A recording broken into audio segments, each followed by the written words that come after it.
my sins to atone. Oh, they nailed him to the cross. Great was the pain and all the loss. He suffered it all because he loved me. Because he loved me, my Savior died on the cross, was crucified. No greater love by Lord, no man has ever been known. Oh, praise his sweet name, he loves me so. Now I'm his, he's mine, I know. He suffered it all because he loved me. Now they came and took my Lord away, put him in a deep and lonely grave. Surely they thought that this would be the end of this man. But on that third and glorious day, God came and rolled the stone away. He rose from the dead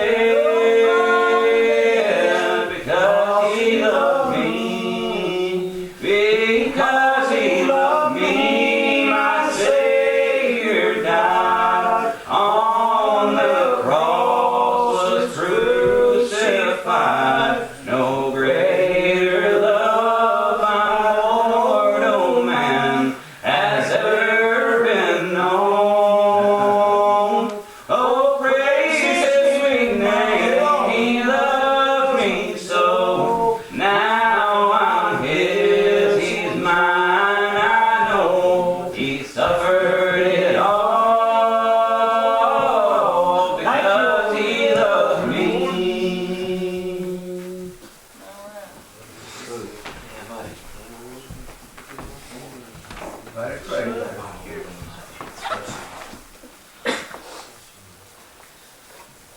Thankful to be here this evening. I'll not take much time. Take your time, son. Get out of Brother Nate's way and let him come.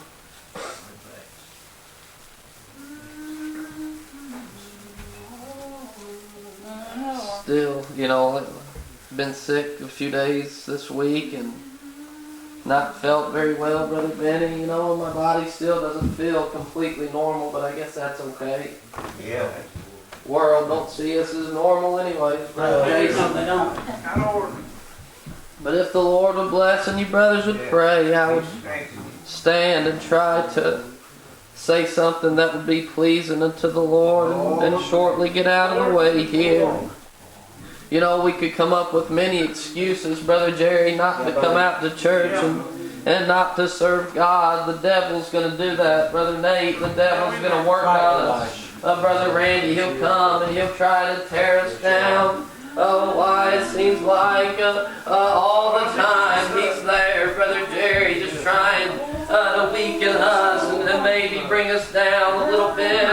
Oh, I even read here in the Bible in one place where the devil, he began to work on old Paul. Why, no doubt he thought, well, if I could just get this man, if I could take this man so great, one as Paul, and bring him down and tear him down, then the world would see who the strong one is. No doubt that's the way the devil was thinking. I'm going to go and I'm going to tear down one of the very best that they have.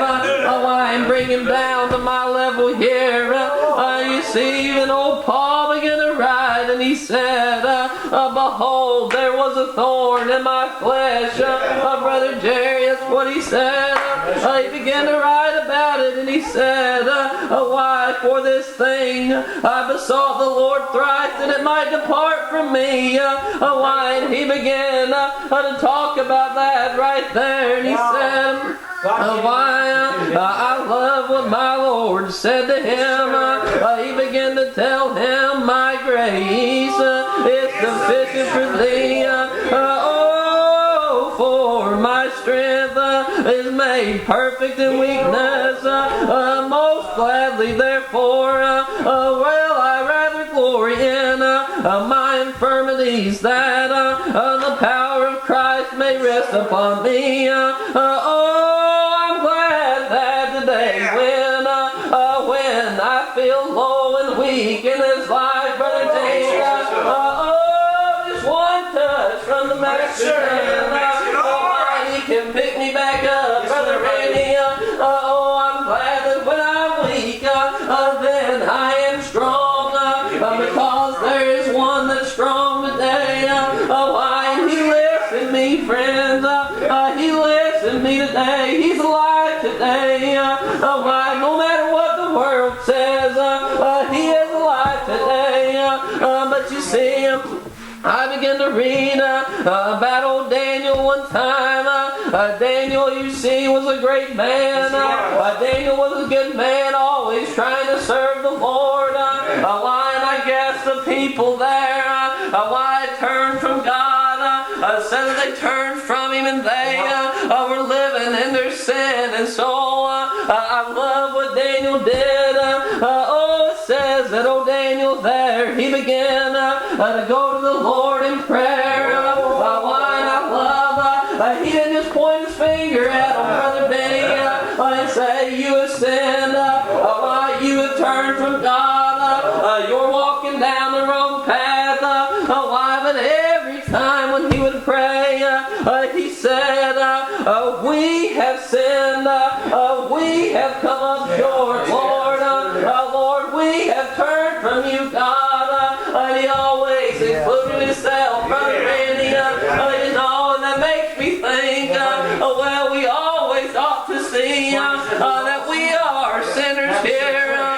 We always come up short a little bit. And we always need to go to the Lord in prayer. Why? But it says that he continued to pray for his people there.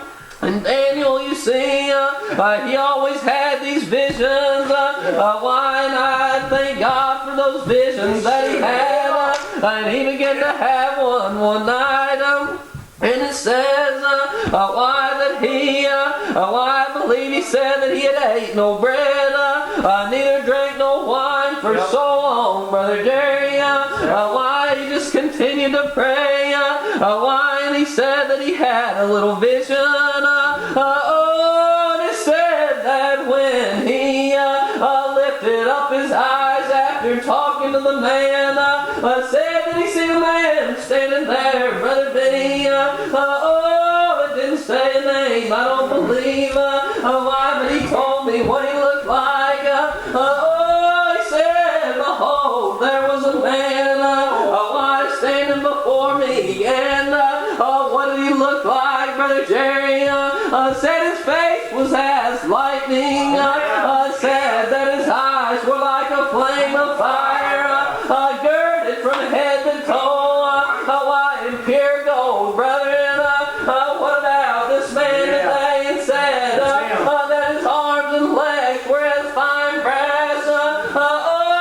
And then why? I turned the book over a little bit. Why? And he says, that he spoke to me, this man. He spoke. Why? And he said, behold, his voice was as a great multitude. And I wondered about that.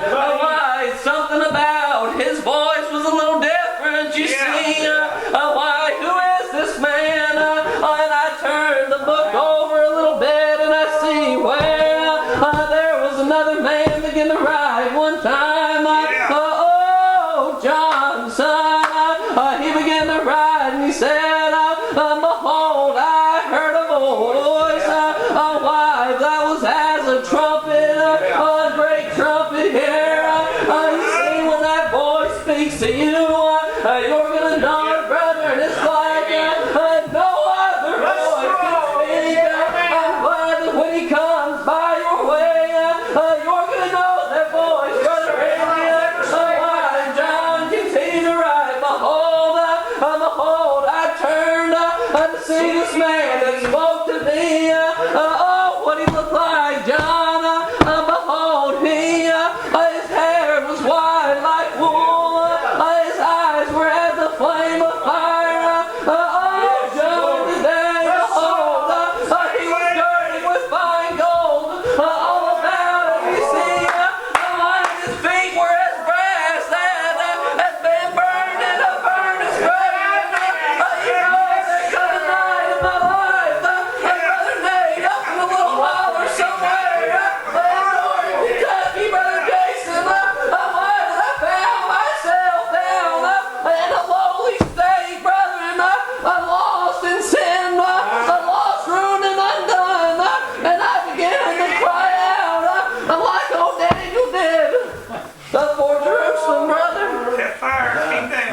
began to cry out as old Daniel did. When he found that him and his people, they were in sin. Why he did the only thing that he knew to do, and he cried out to the man.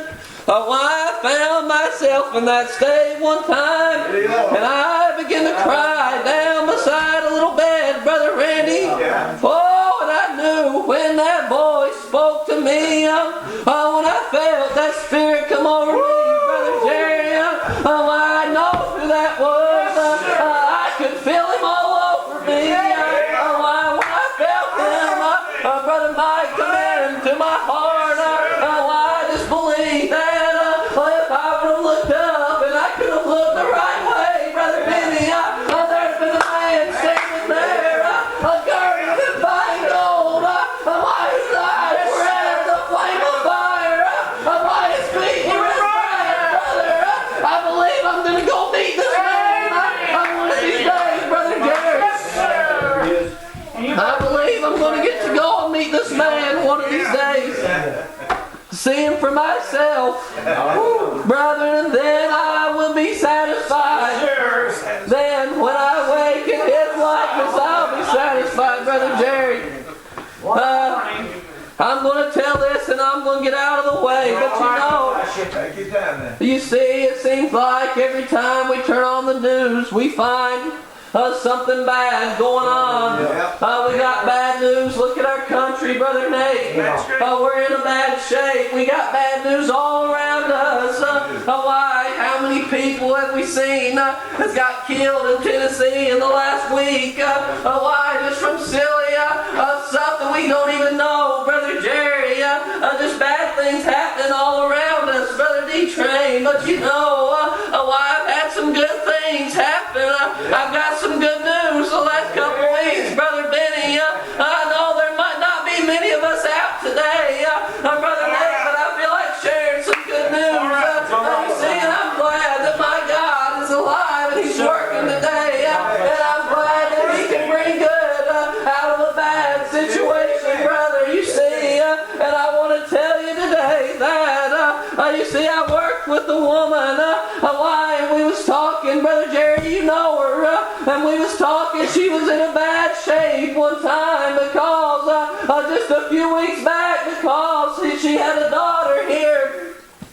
Her daughter, when she went to have a little baby, it said, when she went to have a little baby and started pushing, and as soon as the baby came out, her daughter, she died for a few minutes, Brother Benny. She laid there and there was no life in her, and they had to fight, and finally they brought her back. But you know, when they brought her back, they found out just to know, well, she ain't going to live long anyways because she got a big tumor and she's got cancer and it's going to take her out of this world. Why? And that's what they found out when she brought that little baby into this world. Why? And she was just in such a bad shape for so long. I remember trying to talk to her and I couldn't get anything good out of her. She was just always in a bad mood. Why? And she just, she didn't even like to listen to what I had to say about my God because she felt like, well, if there's a God in heaven and He would come and take my little baby out of this world like that. She said, I don't want anything to do with it. And you know, and she was in a bad shape, brother. And I tried to tell her, I said, well, one day we was talking and I said, how's your daughter feel? She said she seems to be doing okay with it. She said she's doing a lot better than I am. And I said, well, let me ask you something. I said, if God had taken her out of this world, why, when she was giving birth to that little baby, I said, where do you think she would be? I said, do you think she would have had her a home in heaven? And she said, yeah, I do believe that. And I said, if you ever want to see her again, I said, how do you think you're going to get there? But she didn't want to hear that, Brother Benny. She just kept on believing what she wanted to. She said, we searched and we searched for the best doctor. and we just can't find a doctor that can heal her. And she said, we're just going to have to sit here and watch her be taken out of this world. Just like that, Brother Jerry. And you know, why time went by and we hadn't talked a lot. You know, we've both been so busy, Brother Nate, but you know, I wouldn't just go up to her and bring it up because I knew how she felt about it, and I didn't want to bring up any bad feelings, so I just kept my cool, and I didn't say anything to her. But you know, I had to go with her on a trip the other day. We had to go and take a little class trip with the 8th graders, and we took them up to Lexington. And you know, there was something different about her, Brother Benny. She was just in a good mood the whole time. She just talked to me like she was one of the happiest people, Brother Jerry. And I still didn't say nothing because I didn't want to get her in a bad mood. And so we just kept on going, and while we was on our way home, she began to talk to me, and she said, did I ever tell you about my daughter? And I said, no, you haven't. I said, what's the news? And she said, we went to the doctor the other day. She said, and we did our scans. And she said the doctor just stood there looking at us. She said, I just don't understand this. But he said, there's no more cancer. And he said, it's just completely gone. And he said, and I can't tell you how it's gone. And she said, well, I know how it's gone. And she said, because my God, he's powerful today. I've got one sitting on the throne, Brother Jerry, who can take all of our problems away, Brother. Glory to his name. My God is able today. My God is able. And she began to tell me that, Brother Jerry. She was so happy. You see, my Lord, He can come in and He can make that change, Brother Nate. Why they looked at all the doctors, Brother Mike, and they said, look to the right one, you see. Yeah. They hadn't looked to the only one that could take care of her. The only one that could take those kind of problems away. And He's always there whenever we need Him. He can bring something good out of a bad situation, Brother Nate. You know, and I'm going to tell this. I got some more news. You see, then me and my wife was over in Belfry visiting some family. And while we was over there, a little girl, one of Morgan's best friends, got a call, and she started panicking. She started crying, and she didn't know what to do. We said, calm down. What's the matter? She said, my little baby brother's not even 2. He just got severely burned, and now they're going to have to fly him out. And so she wanted to go down to the emergency room. And Morgan said, well, let me drive you. And so Morgan took her, and they went. That baby had poured hot coffee all over itself. It was sitting up on the freezer, and it grabbed it and poured it, and it's gone in its face. It's gone in its chest and its arm and its leg. And that little baby, they were tore up about it, Brother Mike. Yeah. That little baby, they were going to tried to fly it to Huntington, but they wouldn't accept it. Finally, they got Lexington to accept it and say they would take it. So they were down at the emergency room, and they were trying to get the baby stabilized before they could fly it out, but they couldn't keep it calm. They kept putting the tubes in to get it sedated, and it would pull it right back out. Yeah. And it's just screaming and panicking. And Morgan, she already took the sister down there, and then I began to go. I got in the car with my mother-in-law, and we drove down there, and I seen the dad as soon as I got there, and he said, come on, let's go back. He just grabbed me, why he wanted me to go back there and pray for his little baby, Brother Nate. And Morgan had already texted me ahead of time and said it was in an awful shape, said that its skin it was falling right off of its face. Said this baby is scalded so bad. I didn't even want to have to look at it, Brother Nate. I knew that it would break my heart, and so we go back there. I went back there with him. There was probably 8 or 9 nurses and doctors running in and out of that little room. When we went back there, they were telling all the family, you got to go out. My mother-in-law spoke up she said, no, we're going to pray for it first, and then we'll go. And so we went in there. Why, Jason, I just laid my little hand over on it just like that. And when I touched it and began to pray, it just quit crying immediately, Brother Nate. Why, it quit screaming and crying. Why, and I just prayed like nobody was there. Why, but you know, my heart began to feel a little different. I felt sorry for the baby, but I felt sorry for all the ones around me that didn't believe, Brother Nate. And I began to think, well, just like Jesus at the tomb of Lazarus when he said, Lord, for their sakes, Lord, would you let him come forth? And I prayed just like that, Brother Benny. I said, Lord, for the sake of the people around me, Lord, would you show them that you're still working miracles today? And I prayed just like that, Brother Benny. Lord. They ended up flying it out to Lexington there, and it was still, I remember looking at it, Brother Jerry, and seeing its skin burn and seeing the bubbles pile up on its chest. And why, and it just broke my heart, Brother Nate, but you know, they took it down to Lexington there. Why, and then we seen they would post updates on it on Facebook, and I remember why the very next morning they put an update on there. Why, but you know, I thought it was funny because everyone was just saying, well, just let the baby be okay, but we can deal with the scars. We can handle the scars. Just let the baby be all right. Brother Mike and I began to think a little different because my God can take away your scars too, Brother Nate.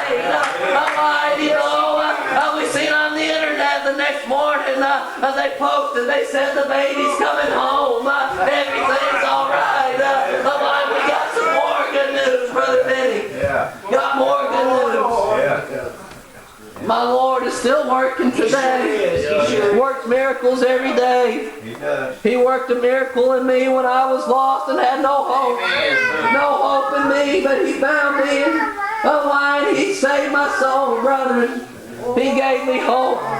My voice ain't going to hold out this evening, but I'm thankful to be here, Brother Jerry. Thankful for everything that the Lord's done for me. I think we all ought to share the good news. We ought to praise Him and give Him glory. Brother Nate, now you come on. You come on and close it out. He's worthy of it today. Amen.